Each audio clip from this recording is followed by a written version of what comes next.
Carta do apóstolo Paulo a Filemon, vamos fazer a leitura, e após a leitura não feche a sua Bíblia, continue com ela aberta aí, tá bom? Diz assim a palavra de Deus, amém? Os irmãos encontraram?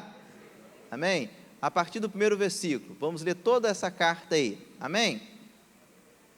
Ou tem lamentações aí? Se tiver, a gente espera também. Amém, né? Diz assim a palavra do Senhor, Paulo, prisioneiro de Cristo Jesus, e o irmão Timóteo, o amado Filemon, nosso companheiro de trabalho, a nossa irmã Áfia, Arquipo, nosso companheiro de lutas, e a igreja que está em tua casa, graça e paz a vós, da parte de Deus nosso Pai e do Senhor Jesus Cristo. Sempre que me lembro de ti em minhas orações, dou graças ao meu Deus, pois tenho ouvido do amor e da fé que tens para com o Senhor Jesus e para com todos os santos. Oro para que o compartilhar da tua fé seja eficaz, pelo pleno conhecimento de que todo o bem que temos está em Cristo, pois tive grande alegria e consolação por causa do teu amor, pois por meio de ti, irmão, o coração dos santos tem recebido ânimo. Embora eu tenha plena liberdade em Cristo para te ordenar o que deves fazer, prefiro pedir-te cuidado no teu amor. Eu, Paulo, já velho e agora também prisioneiro de Cristo Jesus, venho interceder por meu filho Onésimo, que gerei na prisão. Anteriormente ele te foi inútil, mas agora é muito útil para ti e para mim. Eu envio de volta a ti, como se estivesse enviando o meu próprio coração. Gostaria de mantê-lo comigo, para que em teu lugar me servisse na prisão por amor do Evangelho. Mas eu não quis fazer nada sem o teu consentimento, para que a tua bondade não fosse forçada, mas sim espontânea. Pode ser que ele se tenha separado de ti por algum tempo, para que pudesses reavê-lo para sempre, não mais como escravo, aliás, melhor do que escravo, como irmão amado, particularmente por mim e ainda mais por ti, tanto humanamente como também no Senhor. Assim, se me consideras um irmão na fé, recebe-o como se recebesses a mim mesmo, e se ele te causou algum prejuízo, ou te deve alguma coisa, lança-o na minha conta. Eu, Paulo, escrevo isso de próprio punho, eu o pagarei, para não mencionar que tu me deves a ti mesmo. Sim, irmão, gostaria de ser beneficiado por ti no Senhor, dê ânimo ao meu coração em Cristo. Escrevo-te confiado na tua obediência, sabendo que farás ainda mais do que te peço. Ao mesmo tempo, prepara-me também a hospedagem, pois espero que pelas vossas orações serei levado de volta a vós. Epáfras, meu companheiro de prisão em Cristo Jesus, te cumprimenta, assim como Marcos, Aristarco, Demas e Lucas, meus cooperadores. A graça do Senhor Jesus Cristo seja com o vosso espírito. Amém. Vamos orar mais uma vez? Pai, obrigado, Deus, pela palavra do Senhor que está lida, e queremos pedir a Ti que pela ação do Teu Santo Espírito, o Senhor possa trazer os ensinamentos que o Senhor tem para nós nessa noite. Portanto, tire de nós, ó Deus, qualquer impeditivo de ouvirmos a Tua voz, e que o Senhor possa falar aos nossos corações, em nome de Jesus. Amém. Lições da carta de Paulo a Filemon. Essa carta é uma carta muito interessante, e eu quero pensar junto com os irmãos nessa carta, porque como nós já observamos aqui, é uma carta que Paulo escreve da prisão. Ele fala no versículo 1, prisioneiro de Cristo, ele vai falar também lá no versículo 9, ele está ali escrevendo, redigindo, mostrando aquilo que ele está vivendo naquele momento, e essa carta é direcionada a Filemon.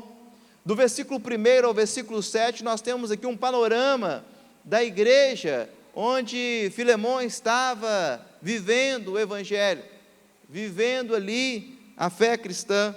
Temos alguns personagens interessantes, conseguimos observar aqui. A gente observa os autores dessa carta. O versículo 1 nos mostra Paulo, prisioneiro de Cristo. Quem mais? Timóteo. Os embaixadores e os mensageiros estão aí, né? Timóteo está aí, aquele companheiro fiel, lado a lado com o apóstolo Paulo, está também.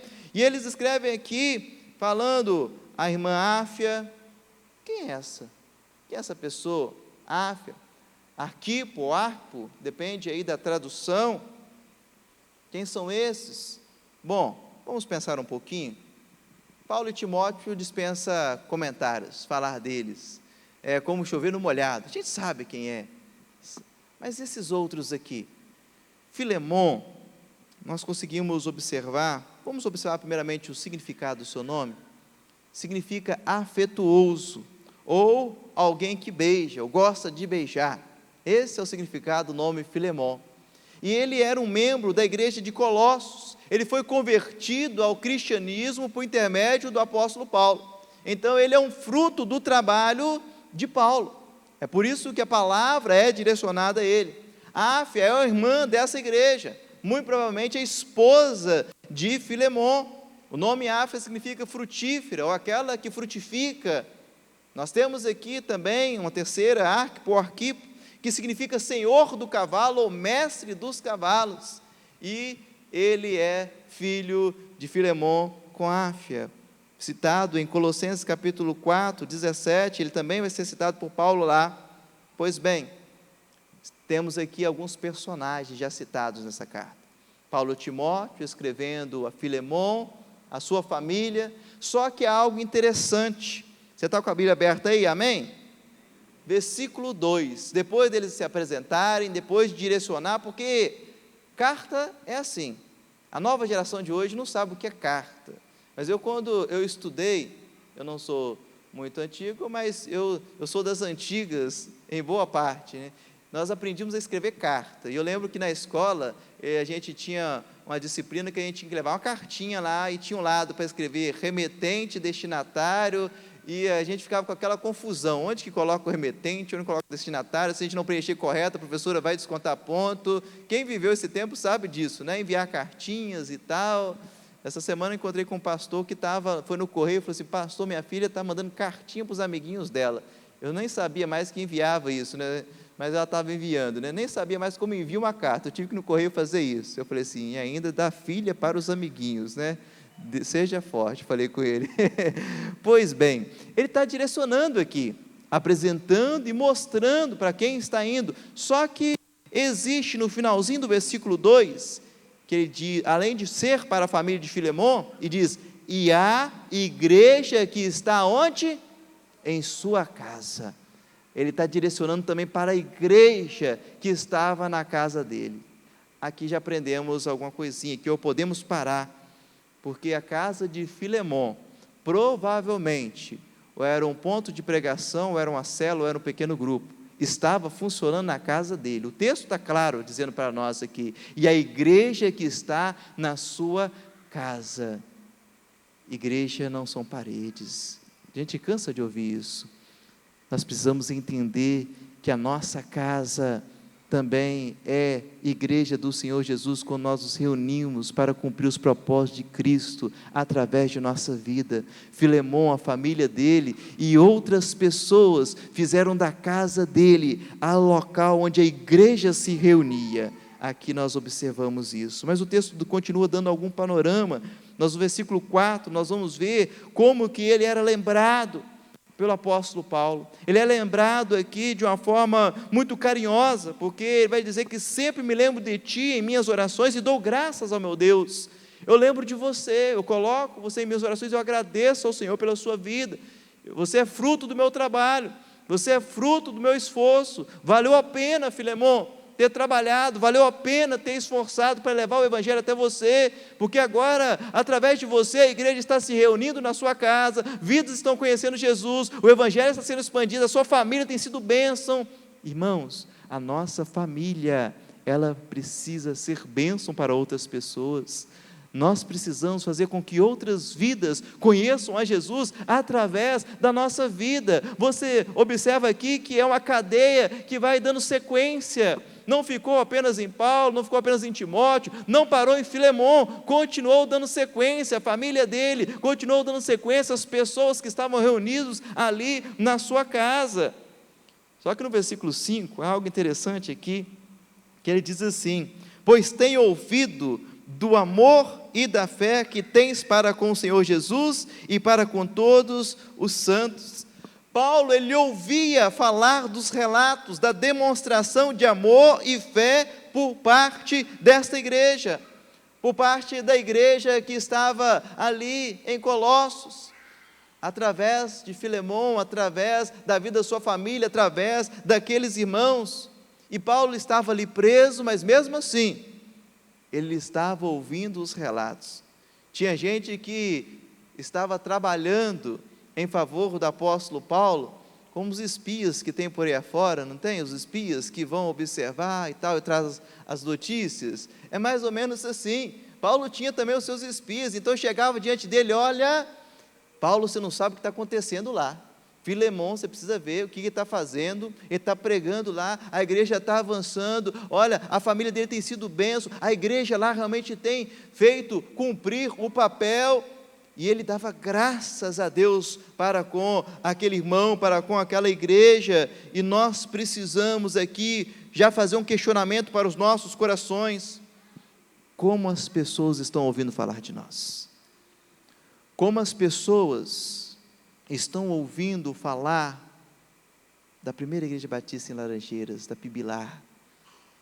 Nós precisamos fazer esse questionamento no nosso coração, porque quando as notícias daquela igreja chegam até Paulo, ele dá graças a Deus porque o evangelho estava avançando, dá graças a Deus porque o trabalho estava sendo bem realizado, dá graças a Deus porque o testemunho que ele recebe lá, daqueles irmãos, daquela igreja, é de uma igreja frutífera.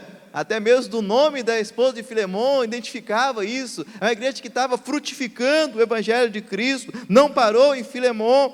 E ele vai dizer no versículo 6 e 7, que a oração dele é para que o compartilhar da fé daquele irmão, daquela igreja, pudesse alcançar outras pessoas, e essas encontrarem Cristo e serem fortalecidas através dele.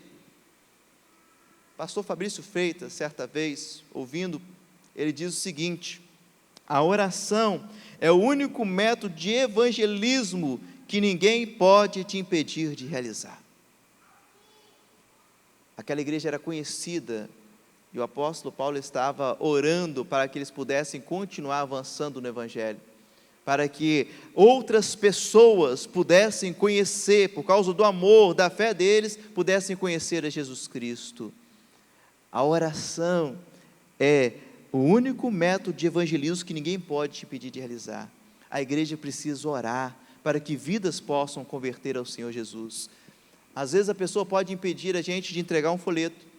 Às vezes a pessoa pode, talvez, não abrir a porta para nós entrarmos, para falarmos de Jesus. Às vezes a pessoa pode rejeitar inúmeros convites que você faz para estar aqui, para ir na célula, para ir no encontro até mesmo informal. Se ele desconfiar que vai falar de Jesus, ele não vai. Porém, ele não pode impedir você de orar por ele. O Espírito Santo, ele é poderoso para fazer a obra que somente ele é capaz de fazer. E pode até mesmo você orar por essa pessoa sair na rua e ela olhar lá, um para-choque de caminhão está dizendo assim: só Jesus salva. E ali o Espírito Santo trabalhar e converter o coração daquela pessoa, porque você está orando por ela, você está evangelizando ela através da oração. Então não deixe de orar por essa pessoa que você tem no alvo de ganhá-la para Jesus. Não deixe de orar, não deixe de orar. Certa vez, terminando o culto lá de uma igreja, eu saí da igreja e estava indo assim para casa. Uma irmã me parou na igreja Assembleia de Deus. Ela falou assim: pastor, preciso te contar algo, pastor. Eu falei assim: que foi, minha irmã? Conta, irmã Maria. Maria é o nome dela. Fomos vizinhos há algum tempo antes de casar. Eu falei assim: que foi? O meu marido converteu, pastor. Ali, eu estava vindo ali, pastor. 38 anos que eu estou orando por ele, pastor. Converteu. Eu falei: glória a Deus, minha irmã. Eu estava lá saindo de terno e gravata, da forma como eles gostam de cultuar, né? E eu falei assim: que bênção. E está firme até hoje, para a glória do Senhor Jesus. Mas esse irmão não sabe o que aquela irmã passou. Eu vivi ali, ele vivendo uma vida totalmente diferente, com 2, 3 famílias, vários filhos e tal, e ela ali, orando e buscando e clamando, e Deus fez a obra na vida daquele homem. A oração pode muito em seus efeitos. Só que nós observamos aqui, e nós vamos observar aqui agora nesse texto, depois de nós vermos que eles se apresentam, ele traz aqui a palavra, ele mostra o que eu ouvia falar deles, clama a Deus para que eles possam continuar naquele momento. E agora, a gente vai tirar para nós, depois desse panorama inicial dessa carta? 3 lições, breve, não vou ser demorado, mas 3 lições que aprendemos da carta de Paulo a Filemon. Se você quiser até anotar, você pode anotar, se não quiser, depois no final eu te dou um resumo de todos eles. Eu sei que você está aqui numa quinta-feira, eu falo na igreja, vocês são crente mesmo. Eu brinco isso na igreja. Olha, eu falo lá na igreja, eu chamo a quinta-feira dos crentes. Porque a pessoa trabalhar a semana toda, chega na quinta, já está doido para poder chegar 5, 6 horas da sexta-feira para poder descansar. Ela ainda sai para estar na igreja. Alguns saem até com roupa do serviço e vêm para a igreja. Na igreja tem uns que acontece assim, né? E é do interior. Mas mesmo já no interior também tem essa correria do dia a dia também. Eles enfrentam isso. E vai, e eu falo, vocês são crente mesmo, tá aqui ainda, parar ainda para poder ouvir o pastor 30, 40 minutos, tem que ser forte. Mas, grave aí, 3 lições que Deus tem para nós nessa noite. Primeiro, Deus usa lugares improváveis para mudar o rumo de nossa história. Versículo 8 ao versículo 11, nós vamos ver isso. Paulo vai interceder por Onésimo, um filho que gerou na prisão. Nesse trecho agora vai apresentar para nós um outro personagem bíblico, que até então não havia aparecido. Até então você não tinha ouvido falar de Onésimo, e agora aparece. Quem é este camarada? Quem é este Onésimo? Onésimo é um escravo fugitivo de Filemon, que se torna um filho na fé que Paulo faz ali na prisão. Versículo 10, venho interceder por meu filho Onésimo, que gerei na prisão. Onésimo, o significado dele é útil, o nome Onésimo, o significado é útil. É por isso que no versículo 11, Paulo, ao escrever sua carta a Filemon, faz um jogo de palavras com o seu nome para transmitir uma mensagem que ele queria. Versículo 11 vai dizer, olha, anteriormente ele te foi inútil, mas agora é muito, muito útil para ti e para mim. Eu poderia traduzir aqui, antigamente ele era um anti-Onésimo, mas agora ele é o Onésimo, tanto para mim quanto para você. É isso que ele está dizendo aqui, ele faz um jogo de palavras com o significado do nome de Onésimo. E algo importante a ser destacado aqui é que muitos autores, eles se referem que ele estava preso junto com o apóstolo Paulo. Acredita-se nisso, a maioria dos autores acredita nisso. Só que existe alguns que acreditam que ele talvez não estava preso, mas ele foi levado por alguns daqueles talvez espias, daqueles colaboradores, as pessoas que estavam com Paulo, e havia ali talvez um relacionamento, e quando eles iam lá, falavam, vão lá comigo, lá, vão lá conhecer e tal, ele era amigo e foi, e através dessas idas e vindas, ele acabou convertendo ao Senhor. Não sabemos, o fato é que, independentemente das versões, o local mais improvável para uma pessoa ter a sua vida transformada é na prisão. É o local mais improvável. Nós conhecemos a realidade, nós sabemos a realidade. A prisão, a cadeia, tende a fazer com que a pessoa ela saia pior do que ela entrou. Nós conseguimos observar isso no retrato da sociedade hoje, onde nós vivemos, onde nós estamos inseridos. Ah, pastor, mas não é bem assim, tem uns projetos de ressocialização, isso e aquilo. Só que a gente sabe que, infelizmente, isso é muito bonito no papel, mas na prática em si, tem pouco resultado efetivo.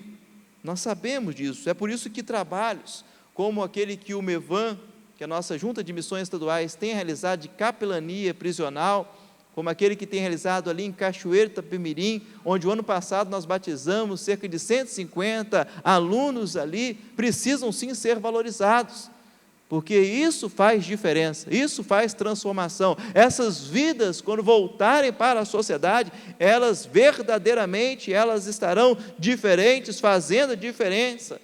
E nos tempos bíblicos não eram diferentes. Quando nós olhamos para alguns exemplos, os ladrões na cruz de Jesus, estavam lá, morrendo e tal, e aí chega lá para Jesus, camarada, você não é o Todo-Poderoso mesmo e tal, né? Ah, rapaz, tira daí, leva nós junto aqui também, não vamos ficar aqui não, para que a gente vai morrer? Você não é o cara, né? Leva a gente junto. O outro, não, rapaz, você não entendeu nada ainda, você não compreendeu. Nós estamos aqui porque a gente merece, a gente está sofrendo aqui o castigo daquilo que a gente merece, mas esse daí não. Está vendo a questão da ideia daquele que estava ali? estava querendo vazar fora. Ele estava ali, não tinha aprendido nada, e se Jesus tira eles dali, ele ia continuar a vida da mesma forma.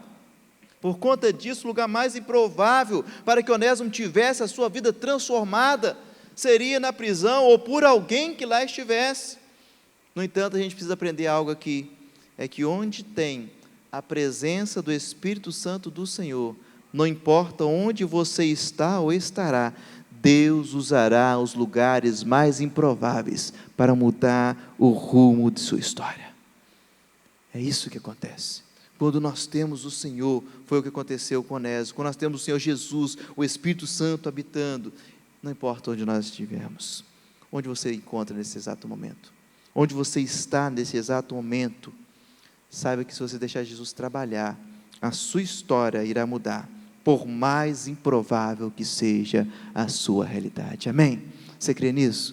Então, a primeira lição que nós aprendemos aqui nessa noite é que Deus usa lugares improváveis para mudar o rumo da nossa história. A segunda lição que aprendemos é que Deus usa pessoas que não conhecemos para se tornarem canal de bênçãos em nossas vidas. Versículo 12 ao 17. Paulo agora vai interpelar Filemon em favor de Onésimo. Interessante observarmos o quanto que o apóstolo Paulo passou a amar Onésimo.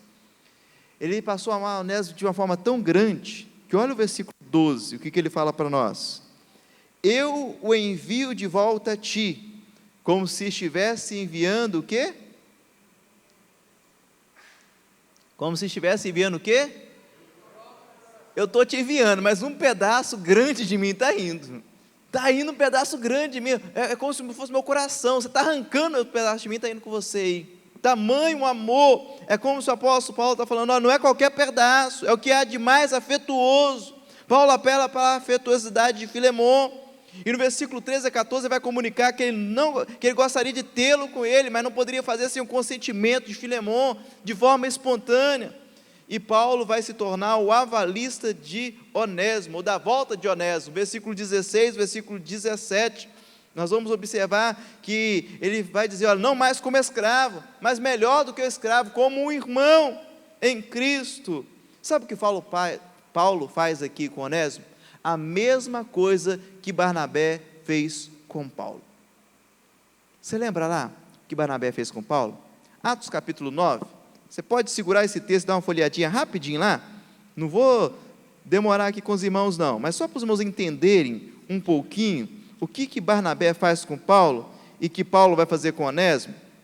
Segura lá, Atos capítulo 9, você vai observar em Atos capítulo 9, fala sobre a conversão de Saulo. Saulo, ele tem a conversão ali, a caminho de Damasco e tal, e quando chega no versículo 20, ele começa a pregar Jesus, ele começa a falar Jesus, só que as pessoas ficam assim, meio ressabiadas, meio com o pé atrás, esse camarada estava querendo matar a gente, como ele está falando desse Jesus? Isso é para enganar a gente. Quando você observa, lá no versículo 26, diz assim, ao chegar em Jerusalém, Saulo procurou juntar-se aos discípulos, mas todos tinham medo dele, e não acreditavam que ele fosse um discípulo. Então Barnabé, tomando-o consigo, levou aos apóstolos, e lhes contou como no caminho ele vira o Senhor, e que este lhe falara, e como em Damasco pregara corajosamente em nome de Jesus. E assim ele passou a andar com eles livremente em Jerusalém, pregando com coragem em nome do Senhor. Barnabé foi avalista de Paulo, ou da entrada de Paulo no colégio apostólico. Os discípulos não queriam que ele entrasse, mas Barnabé falou assim, olha, eu estou colocando a minha conta isso porque eu sei, eu sei da transformação dele, então vocês podem permitir que ele entre aqui. É o que Paulo agora está fazendo com Onésimo. Onésimo, volta lá agora. Olha, eu sei que esse camarada deu prejuízo para você, eu sei que você está aborrecido com ele, eu sei que você está chateado, eu sei que você não quer nem ver ele na sua frente, se você vê ele na sua frente, você vai fazer aquilo que tem que ser feito, porém, eu estou avalizando a você que a vida dele foi transformada, eu estou dizendo para você que assim como Filemão um dia, eu também trabalhei na sua vida, você também conheceu Jesus, a sua vida foi transformada, olha, pode acreditar que a vida dele também foi. Se você já teve a vida transformada por Jesus, entenda o seguinte, mantenha os seus olhos espirituais bem abertos, pois Deus usará pessoas que você não conhece para que elas se tornem canais de bênção na sua vida e na sua família. Foi o que aconteceu aqui com Onésimo. Deus usou Paulo, que não conhecia ele até aquele momento ali, depois da prisão e tudo, mas depois Deus usou para que pudesse ser bênção na vida dele, para que pudesse estar retornando e vivendo uma nova vida. Terceira e última lição que aprendemos da carta de Paulo a Filemon, é que o recomeço social é consequência de mudança de vida espiritual. Versículo 18 a 20, Paulo agora vai cobrar uma dívida de Filemon, como forma de pagamento ou perdão da dívida de Onésimo, para lhe oportunizar o recomeço. Onésimo era um escravo fugitivo, a causa mais provável era um furto, e ali ele tinha dado prejuízo, mas só que tem alguns que falam que o próprio fato de Onésimo ter se ausentado do serviço já era um prejuízo tremendo para o seu senhor. Imagine você, tem uma empresa, você tem um funcionário, e você tem alguns compromissos, algumas datas de serviço que você tem que entregar, e aí você tem lá seus funcionários, e tem aquele funcionário talvez que é peça-chave, e aí ele falta, naquele dia de você entregar o serviço, você precisa entregar, naturalmente você vai ter prejuízo, você não consegue arrumar uma pessoa de última hora para substituir, e ele teve prejuízo. Alguns chegam a dizer que o fato apenas dele ter faltado o serviço já era um prejuízo para o seu senhor. Só que agora, naquele tempo, escravos fugitivos eram castigados duramente, muitas vezes com crueldade. Só para os irmãos terem ideia, em Roma, eles eram estigmatizados com um sinal na testa feito por um ferro em brasa. Consequentemente, um escravo assim estava marcado para sempre. Era escrito na sua testa: esse foi um fugitivo. Um ferro em brasa vinha na testa dele e marcava. Semelhante ao que aconteceu num caso, ficou popularmente conhecido no Brasil, de um ladrão que eles pegaram e fizeram uma tatuagem em sua testa, né? Sou ladrão e vacilão, para que as pessoas pudessem identificar, deu processo, isso e aquilo, um monte de coisa aí, né? Essa situação que fizeram com esse homem ali, o rapaz, eu não lembro mais a idade dele, ali, salvo engano, em São Paulo, é o que faziam com escravos fugitivos ali em Roma na época, para que as pessoas, quando olhassem, identificassem: esse é um escravo fugitivo. Só que agora, Onésimo tem que voltar. Ele sabia das consequências, ele sabia daquilo que poderia acontecer, só que a sua vida agora tinha sido uma vida que foi transformada. E por isso Paulo vai escrever a Filemon, dizendo: Filemon, olha, agora eu quero que você receba ele como irmão, e a dívida que ele tinha contigo, coloque ela na minha conta. Eu não quero te cobrar, mas já te cobrando. É mais ou menos isso que ele fala aí. Se você ler o texto, vamos traduzir para uma linguagem bem popular: eu não quero te cobrar aquilo que você, para não falar, o versículo, para não falar que você me deves, né? Para não falar que você me deves, mas coloca na minha conta aí, entendeu? Coloca na minha conta, depois a gente chega aí, a gente vai bater na calculadora e ver como é que vai ficar esse negócio aí, e a gente acerta essa conta. É o que Paulo faz com ele aqui, abençoando a sua vida, e é o que Jesus faz conosco, quando Ele resgata a nossa vida, quando Ele nos transforma. Nós conseguimos observar que o recomeço social é sim a consequência da mudança de vida espiritual. Nós observamos isso no dia a dia, sabe por quê? Ninguém que tem um encontro com Jesus continua da mesma forma como era antes. Não, porque Jesus, Ele não faz obra pela metade, Jesus faz obra por completo. Nós não pregamos teologia da prosperidade, mas sim a da fidelidade. Salmo 37, versículo 25, fala que o Senhor não desampara os seus. Fui moço, agora sou velho, porém jamais vi um justo desamparado, nem a sua descendência mendigar o pão. Aquele que tem o Senhor no coração, aquele que tem o Senhor, aquele que aceita Jesus, a sua vida é verdadeiramente transformada. Um relato disso está aí nas nossas Cristolândias. Quantas vidas que têm sido resgatadas, Jesus transforma. Maeda está ali com a camisa amarelinha, linda nossa, né? Jesus transforma. Tive o privilégio de acompanhar, fazer o casamento do pastor Caio, que foi diretor da Cristolândia aqui do nosso estado, né? Preparei ele, a irmã missionária Eda, que era minha ovelha até no mês de dezembro. A história de vida dele é linda. Já deu testemunho dele aqui? Já. É linda, o testemunho dele é lindo, lindo, maravilhoso, lindo, lindo, lindo. E hoje está aí fazendo uma obra fantástica, rodando aquele estado de São Paulo. Agora está ali, estive com eles agora recentemente. Eles estiveram passando férias, e aí os pais da missionária de lá de Água Doce, e aí sempre quando a gente se encontra tem que tomar um café, passar uma tarde junto, ele contando testemunhos. Ele estava contando que um dia ele rodou 900 quilômetros entregando os panetones, irmão Michel, 900 quilômetros em um dia, né, na combizinha lá, né, fazendo a obra. Alguém que estava aí, ó, mas pelo fato de ele ter aceitado Jesus, ele oportunizou de um recomeço social. Eu falei com ele, olha, no dia que eu tenho liberdade de falar, porque eu pude fazer o casamento deles. Falei assim, rapaz, na época, né, eu falei assim, com a liberdade que a gente tem no gabinete, falei assim, você sabia que você não merece a Eda? Você sabia disso? Que você não merece ela? Mas você sabe por que você tem ela? Pela graça de Jesus. Ele restaura e restaura por completo. Ele não faz só uma reforminha, não, irmãos. O recomeço social é a prova, ou é a consequência da mudança de vida espiritual. Assim, Deus usou Paulo para ser agente de recomeço social na vida de Onésimo, após a sua conversão. Quem sabe, Deus hoje não está te levantando para ser canal de bênção e ajudar vidas em seus recomeços para a glória do Senhor Jesus. Existem vidas aí que precisam recomeçar. Deus quer usar a mim, Deus quer usar a você, para ajudar essas vidas a serem reinseridas novamente, de forma digna na sociedade, não para mérito meu, não para mérito seu, não para mérito de nome de uma placa denominacional, mas para que o nome do Senhor Jesus possa continuar sendo glorificado. Filemon, olha o que Jesus fez na vida de Onésimo. Ele faz isso na vida de todos quanto nele creem. Basta lembrarmos que Jesus pagou o preço pela nossa liberdade. Lições da carta de Paulo a Filemon. 3 lições preciosas. Primeira, Deus usa lugares improváveis para mudar o rumo de nossa história. Ele mudou a de Onésimo na prisão. Segundo, Deus usa pessoas que não conhecemos para se tornarem canal de bênçãos em nossa vida. Onésimo não conhecia Paulo, não sabia nem quem era esse cara, mas Deus usa a pessoa que não conhecemos para ser canal de bênção em nossa vida.